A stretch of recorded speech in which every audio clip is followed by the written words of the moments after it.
Hello guys, nandito si Manay Happy Cooking guys. Gagawa ko ng hummus. Arabic hummus. Ayan. Ito, pinakuluan ko itong chickpeas, chana. Whole chana. Ito, ready na siya ito guys. Ready na ito siya. Ang luto na ito. Ito itong tubig niya, yung pinakuluan ko. Tapos ito kalahati dito ko nilagay kasi hindi mabuhos lahat kasi marami ang pinakuluan ko. Tapos lagyan ko siya ng garlic guys. Garlic at lemon. Ayun siya. Tapos may tahina. Lagyan ko siya ng tahina. Ito ang tahina niya guys. Lagyan ko siya ng 2 tablespoon kasi marami yan. 2 tablespoon ng tahina ilalagay ko dyan. Ito ilagay ko dito. Yung mga ihalo ko na ng lahat dyan. May olive oil ako.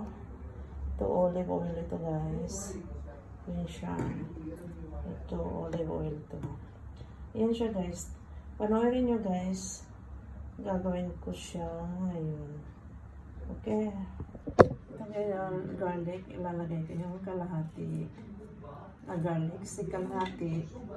Ang kalahati na garlic ilagay ko dito. Kasi isa lang talagang garlic ilalagay guys. Kaya para hindi mangamoy ng garlic ang hummus mo.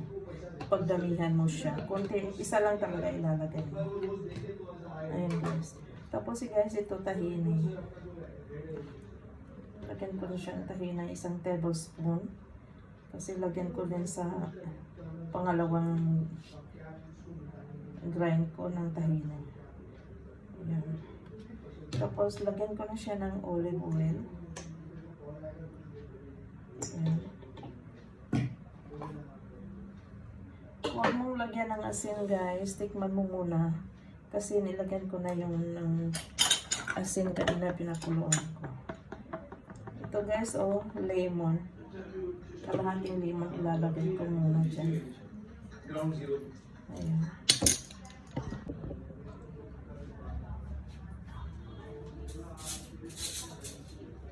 Tapos lagyan ko siya ng tubig guys. Yung tubig na pinakuluan ko sa chickpeas. Ayan. Lagyan ko siya ng tubig. Tapos takpan ko guys kasi i-grind ko siya. है तैयार है नाश्ता.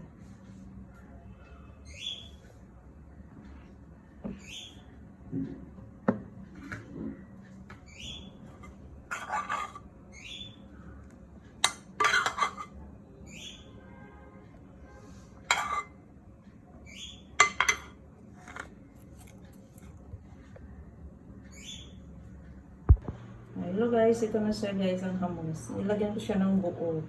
Kasi gusto ng asawa ko yung buo din. Tapos bigyan ko din yung ipag ko. Yun. Kasi gusto nila to. Ayan. Tapos lagyan mo ng chili powder sa taas. Yun. Pagyan ng chili powder. Masarap siya guys. Okay, thank you for watching.